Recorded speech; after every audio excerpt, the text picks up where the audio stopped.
This is Sermon 37.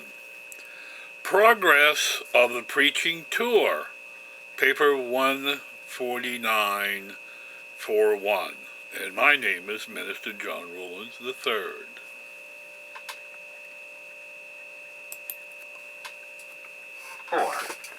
Progress of the Preaching Tour. Jesus did very little public work on this preaching tour, but he conducted many evening classes with the believers in most of the cities and villages where he chanced to sojourn with James and John. At one of these evening sessions, one of the younger evangelists asked Jesus a question about anger, and the Master, among other things, said in reply, "Anger is a material manifestation, which represents in a general way the measure of the failure of the spiritual nature to gain control of the combined intellectual and physical natures. Anger indicates your lack of tolerant brotherly love, plus your lack of self-respect and self-control. Anger depletes the health, debases the mind, and handicaps the spirit teacher of man's soul. Have you not read in the Scriptures that wrath kills the foolish man, and that man tears himself in his anger? That he who is slow of wrath is great of understanding, while he who is hasty of temper exalts folly. You all know that a soft answer turns away wrath, and how grievous words stir up anger. Discretion defers anger, while he who has no control over his own self is like a defenseless city without walls. Wrath is cruel, and anger is outrageous. Angry men stir up strife, while the furious multiply their transgressions. Be not hasty in spirit, for anger rests in the bosom of fools." Before Jesus ceased speaking, he said further, "Let your hearts be so dominated by love that your spirit guide will have little trouble in delivering you from the tendency to give vent to those outbursts of animal anger which are inconsistent with the status of divine sonship." On this same occasion, the Master talked to the group about the desirability of possessing well-balanced characters. He recognized that it was necessary for most men to devote themselves to the mastery of some vocation, but he deplored all tendency toward over-specialization, toward becoming narrow-minded and circumscribed in life's activities. He called attention to the fact that any virtue, if carried to extremes, may become a vice.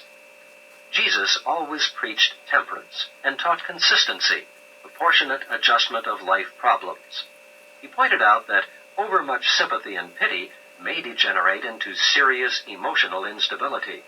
Then enthusiasm may drive on into fanaticism. He discussed one of their former associates, whose imagination had led him off into visionary and impractical undertakings. At the same time, he warned them against the dangers of the dullness of over-conservative mediocrity. And then Jesus discoursed on the dangers of courage and faith, how they sometimes lead unthinking souls on to recklessness and presumption. He also showed how prudence and discretion, when carried too far, lead to cowardice and failure. He exhorted his hearers to strive for originality while they shunned all tendency toward eccentricity. He pleaded for sympathy without sentimentality, piety without sanctimoniousness. He taught reverence, free from fear and superstition. It was not so much what Jesus taught about the balanced character that impressed his associates as the fact that his own life was such an eloquent exemplification of his teaching. He lived in the midst of stress and storm, but he never wavered. His enemies continually laid snares for him, but they never entrapped him. The wise and learned endeavored to trip him, but he did not stumble. They sought to embroil him in debate, but his answers were always enlightening, dignified, and final. When he was interrupted in his discourses with multitudinous questions, his answers were always significant and conclusive. Never did he resort to ignoble tactics in meeting the continuous pressure of his enemies, who did not hesitate to employ every sort of false, unfair, and unrighteous mode of attack upon him. While it is true that many men and women must assiduously apply themselves to some definite pursuit as a livelihood vocation, it is nevertheless wholly desirable that human beings should cultivate a wide range of cultural familiarity with life as it is lived on earth. Truly educated persons are not satisfied with remaining in ignorance of the lives and doings of their fellows. This reading from the Urantia book is presented by truthbook.com, audio version courtesy of Urantia Foundation. My name is Minister John Ruland III, and I will catch you next time.